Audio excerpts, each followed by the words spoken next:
So hello and welcome. तो आज हम लोग इस वीडियो में देखने वाले हैं क्लास 9th का सोशल साइंस का चैप्टर नंबर 12, जिसका नाम है the main features of democracy का तीसरा वीडियो। ठीक है, तो हम लोग लास्ट दो वीडियो में हम लोग डिस्कस कर रहे थे कि डेमोक्रेसी जो होती है उसके क्या क्या फीचर्स होते हैं, और दो तीन फीचर्स जो है हम लोग क्या किए थे प्रीवियस वीडियो में जो है डिस्कस कर लिए थे कि डेमोक्रेसी के क्या क्या फीचर्स होते हैं। अब उसी फीचर्स में आगे हम लोग देखते हैं the rule of law.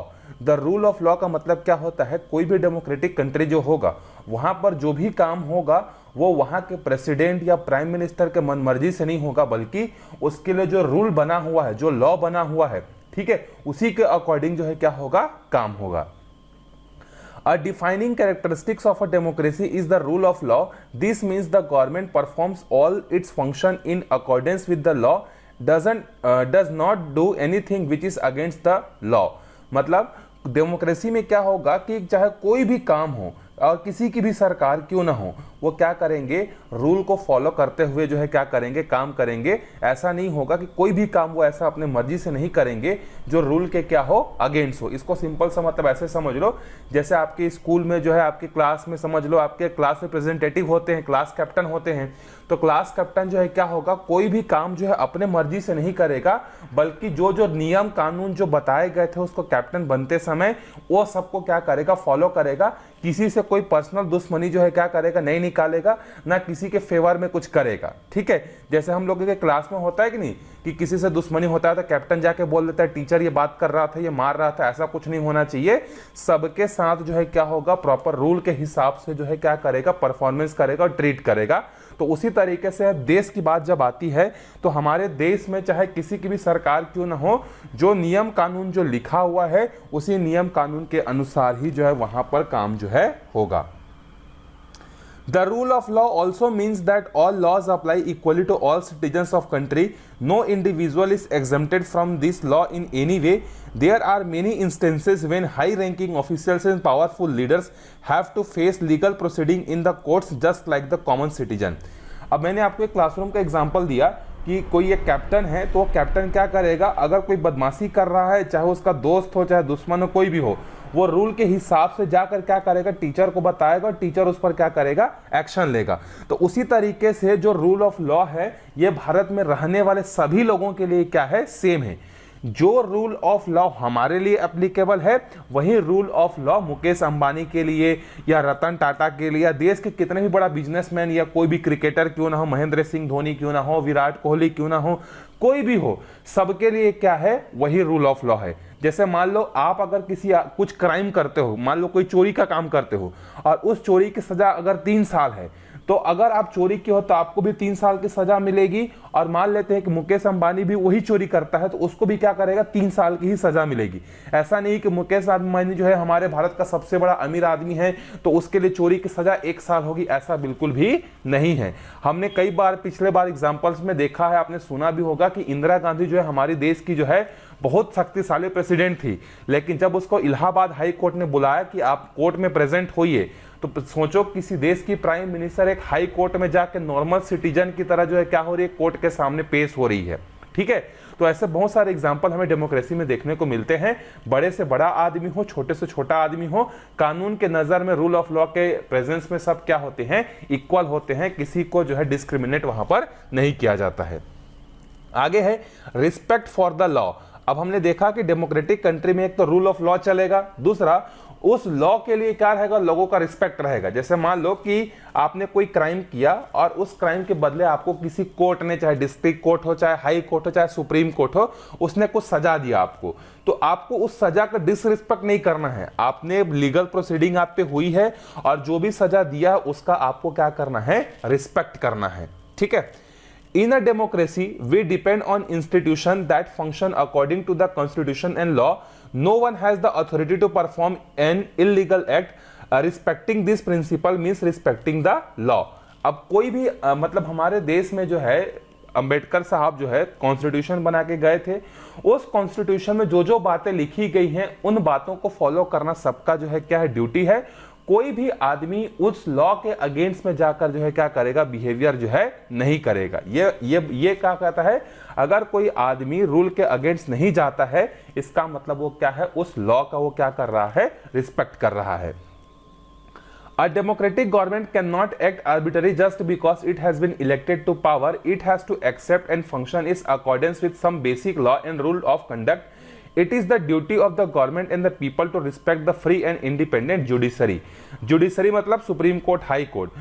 Supreme court और हाई कोर्ट का जो भी डिसीजन आता है उसको सबको क्या करना पड़ेगा, एक्सेप्ट करना पड़ेगा। आप उसके अगेंस्ट में जो है नहीं जा सकते हैं, ठीक है। जो भी आपको सजा मिलना था, किसी भी आदमी को जो सजा मिलना था वो प्रॉपर रूल के तहत मिला है, तो आपको जुडिशरी का, हाई कोर्ट का, सुप्रीम कोर्ट का जो भी डिसीजन आएगा उसको क्या करना पड़ेगा, प्रॉपरली जो है आपको एक्सेप्ट जो है करना पड़ेगा। ऐसा नहीं है कि किसी एक पार्टी को बहुत ज्यादा मेजोरिटी मिल गया है तो वो डेमोक्रेसी के क्या बोलते हैं, जुडिशरी को बात को ही ना माने। मतलब मेरा कहने का मतलब ये है कि जैसे आज के डेट में बीजेपी की गवर्नमेंट है, ठीक है, तो ऐसा नहीं है कि बीजेपी जो मेरे पास तो मेजोरिटी है तो मैं सुप्रीम कोर्ट की बात को क्यों मानूं या हाई कोर्ट की बात को क्यों मानूं, ऐसा जो है बिल्कुल भी जो है वो नहीं बोल सकता, ठीक है। पार्टी किसी की भी जीती हो, सबको ये ड्यूटी करनी है कि जो भी जुडिशरी सिस्टम हमारे इंडिया का देगा उसको फॉलो जो है सबको करना पड़ेगा। आगे देखते हैं human rights and democracy. Human rights का मतलब क्या होता है, जब आप किसी देश में पैदा होते हो, अगर हम लोग इंडिया की बात करें तो जब आप हमारे इंडिया में, भारत में क्या होते हो, पैदा होते हो, तो आपको पैदा होने के साथ साथ ही आपको कुछ राइट्स मिल जाते हैं, ठीक है। वो राइट्स क्या क्या होते हैं हम लोग देखते हैं अब। Human rights are those entitlements that are necessary for individual to live with dignity and progress in life। मतलब ह्यूमन राइट्स ऐसे इंटाइटल्स होते हैं जो कि एक इंडिविजुअल को क्या होता है, मिलता है, हर एक इंडिविजुअल को मिलता है, और उस राइट्स के वजह से वो क्या कर सकता है, डिग्निटी के साथ जो है अपने लाइफ में वो क्या कर सकता है, आगे जो है बढ़ सकता है। People can not realise their full potential without this rights. अगर किसी आदमी के पास ये राइट्स नहीं है तो वो अपना जो है पोटेंशियल, फुल पोटेंशियल के साथ जो है काम नहीं कर सकता। जैसे आपके पास क्या क्या राइट्स है, अगर आपको कोई बात गलत लग रही है तो आप जाके जो है अपोज कर सकते हो, ठीक है। आप अपनी बात को एक्सप्रेस कर सकते हो, आप जो है क्या कर सकते हो, प्रोटेस्ट कर सकते हो। जो भी आपको राइट्स दिए गए हैं उन राइट्स को उपयोग करके आप अपने लाइफ में जो है डिग्निटी के साथ अपनी लाइफ क्या कर सकते हो, सरवाइव कर सकते हो। अगर आपको कोई आदमी जो है नीचा दिखाने की कोशिश कर रहा है, आपके सेल्फ रिस्पेक्ट को क्या कर रहा है, डाउन करने की कोशिश कर रहा है, तो आप कोर्ट जा सकते हो, हाई कोर्ट जा सकते हो, सुप्रीम कोर्ट जा सकते हो, पुलिस थाने जा सकते हो। आप डिग्निटी के साथ लाइफ जीने के लिए क्या हो, फ्री हो। आपको यह अधिकार है कि आपके लाइफ को कोई और दूसरा आदमी जो है डिस्टर्ब जो है नहीं करेगा, यह आपका राइट है। They are bestowed these rights in democracy. In other words, the right of expression, the right to express one's opinion, right to question, debate and discuss, right to form association, and other human rights what give democracy strength and legitimacy।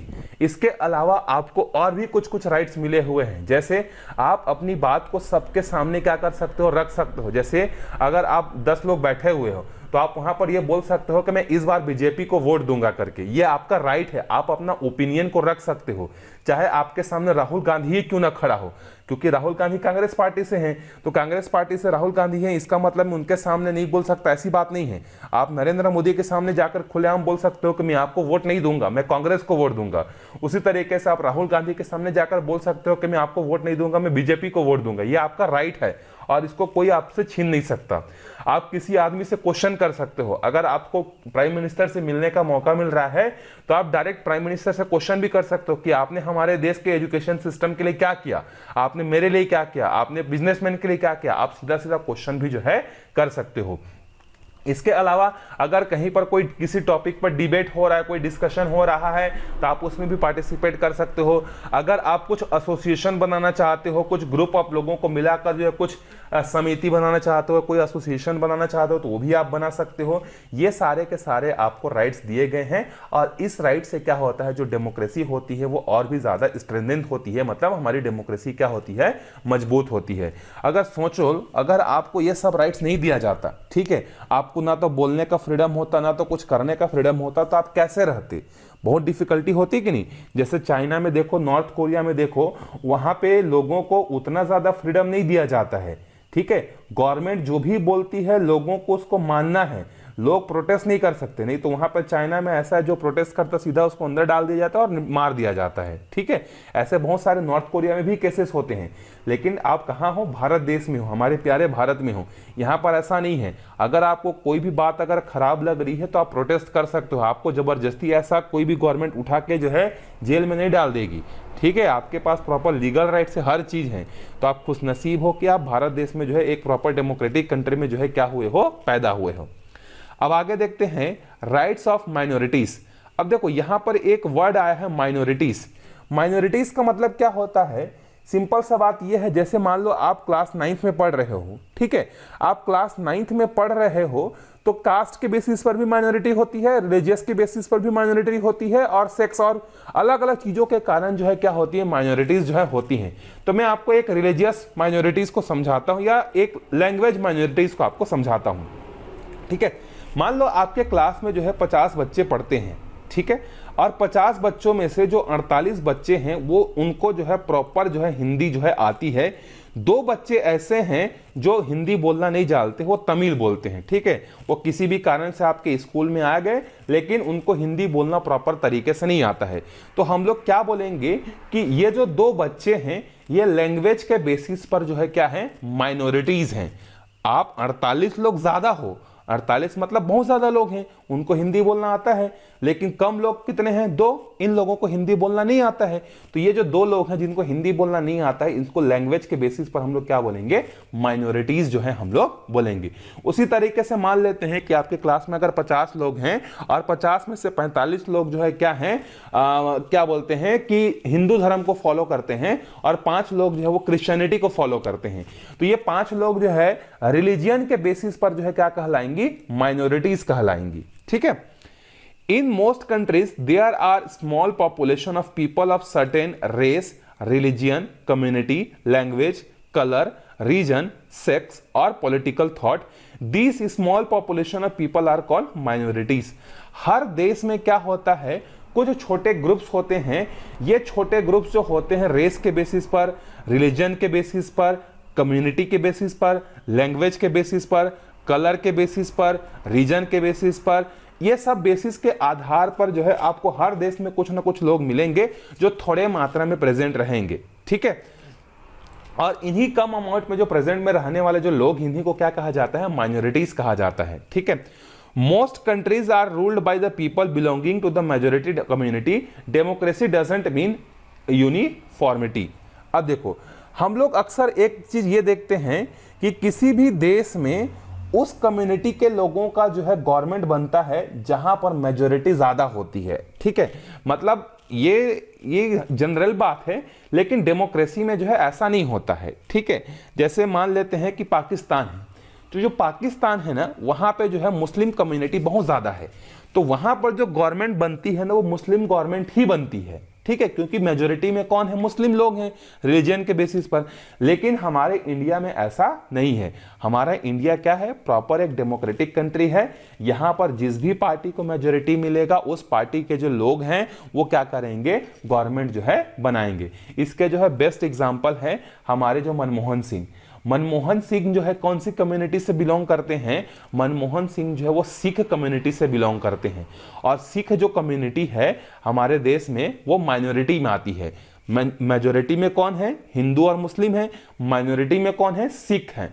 तो ठीक है, तो देखो आप देख सकते हो कि हमारे इंडिया में डेमोक्रेसी के फायदे क्या हैं कि ऐसे कम्युनिटी का आदमी जो माइनॉरिटी के अंडर में आता है वो हमारे देश का जो है 2-2 बार प्राइम मिनिस्टर जो है बनता है। ठीक है, तो ये एक डेमोक्रेसी की जो है क्या है, अच्छी बात है। It accepts diversity in society, so respecting the opinion of the minorities in an integral part of democratic value. अब देखो डेमोक्रेसी में क्या होता है, सोसाइटी में जितनी भी डाइवर्सिटी है, डाइवर्सिटी का मतलब क्या होता है, जितनी भी अलग अलग टाइप के कलर के, रिलीजन के, लैंग्वेज के लोग रहते हैं वो सबका जो है क्या करता है, रिस्पेक्ट करता है। ठीक है, सबके रिस्पेक्ट की बात करता है, सबके ओपिनियन को जो है क्या करता है, रिस्पेक्ट देता है। वहीं पर अगर कोई एक देश डेमोक्रेटिक कंट्री नहीं है तो फिर वो माइनॉरिटीज को क्या करते हैं, माइनॉरिटीज की बात को जो है वहां पर बिल्कुल भी जो है नहीं सुना जाता है। जैसे अमेरिका देखो, अमेरिका भले ही अपने आप को सबसे पुराना डेमोक्रेटिक कंट्री बोला जाता है, लेकिन अमेरिका में जो है आज भी जो है कलर के बेसिस पर जो है वहां पर डिस्क्रिमिनेशन होता है। मतलब अमेरिका के जो ओरिजिनल नेटिव लोग हैं, ओरिजिनल नेटिव का मतलब क्या है, जो वहीं के लोग जो रहे हैं, वहां जो पैदा हुए जो लोग हैं, उनका जो कलर होता है, फेस का कलर काफी ज्यादा ब्राइट होता है, गोरे होते हैं, ठीक है। तो अमेरिका में क्या होता है, आपने हिस्ट्री में पढ़ा भी होगा या फिर आप क्लास 9 10th में जाएंगे तो वहां पर पढ़ेंगे भी। 17th सेंचुरी 18th सेंचुरी में अमेरिका में क्या हुआ था, अफ्रीका से बहुत सारे लोगों को जो है काम करवाने के लिए अमेरिका ले जाया गया था। तो वहां पर अफ्रीका के जो लोग थे जनरली काफी ज्यादा टेम्परेचर के कारण काले थे। तो वहां पर जो है ये जो काले लोग जो है ना, इनके साथ बहुत ज्यादा डिस्क्रिमिनेशन किया जाता है। अमेरिकन लोग बोलते हैं कि हम लोग गोरे हैं, अमेरिका हमारा है, तुम काले लोगों का यहाँ पर कोई राइट्स जो है नहीं है। तो आप सोच सकते हो कि अमेरिका जैसा इतना बड़ा डेमोक्रेसी होने के बाद भी वहां पर डिस्क्रिमिनेशन जो है होता है। लेकिन हमारे इंडिया में उस लेवल पर, उतने ज्यादा लेवल पर जो है काले गोरे को लेकर जो है क्या होता है, डिस्क्रिमिनेशन नहीं होता है। हाँ, रिलीजियस को लेकर थोड़ा सा जो है लोगों में अवेयरनेस कम होने के कारण जो है कई बार हमें देखने को मिलता है कि डिस्क्रिमिनेशन जो है होता है। लेकिन अगर आप एक अच्छे पढ़े लिखे इंसान हो तो आप किसी भी लैंग्वेज को लेकर, कलर को लेकर, रिलीजियस को लेकर कभी भी आप डिस्क्रिमिनेट जो है नहीं करेंगे। तो इसीलिए पढ़ाई जरूरी है, लेकिन पढ़ाई के साथ साथ एक अच्छा इंसान बनना भी क्या है, बहुत ज्यादा जरूरी है। ठीक है, आगे बढ़ते हैं। Hence minorities are guaranteed certain rights by the constitution. तो जिस भी डेमोक्रेटिक कंट्री में प्रॉपर डेमोक्रेसी स्टैब्लिश है, वहां के जो माइनॉरिटीज हैं, उन माइनॉरिटीज को कुछ स्पेशल राइट्स जो है क्या होता है, वहां पर जो है दिया जाता है। जैसे अगर आप लोगों के स्कूल में कोई माइनॉरिटी में आता होगा तो आपने सुना होगा उनको एक अलग से स्पेशल स्कॉलरशिप दिया जाता है। जो माइनॉरिटीज होती है ना, उनको, आपको जो जनरल स्कॉलरशिप जो मिलता है वो तो मिलता ही है, उसके अलावा उनको एक स्पेशल जो है क्या होता है, स्कॉलरशिप जो है प्रोवाइड किया जाता है। अगर कोई भी एग्जाम होता है तो वहां पर उनके लिए कुछ सीट जो होते हैं वो क्या होते हैं, रिजर्व भी होती हैं, या कुछ उनको एग्जाम, कुछ ऑप्शन जो है वहां पर जो है उनको दिया जाता है। ठीक है, तो माइनॉरिटीज भले ही कम अमाउंट में हैं, लेकिन उनका रिस्पेक्ट, उनका जो है बात का जो है हर चीज का जो है एक्सेप्टेंस जो है उनको डेमोक्रेसी में जो है मिलता है। तो इस वीडियो में हम लोग यहीं तक देखेंगे। अगले वीडियो में फिर हम लोग डेमोक्रेसी एंड इंक्लूसिवनेस के बारे में जो है हम लोग डिस्कशन जो है करेंगे। आपको कैसा लगा वीडियो आप बताइएगा, इसमें कुछ और सुधार करने की जरूरत है, आपको कुछ और बातें लगती हैं तो आप बेझिझक होकर कमेंट करके जो है बता सकते हैं। मिलते हैं अगले वीडियो में, तब तक के लिए बाय बाय।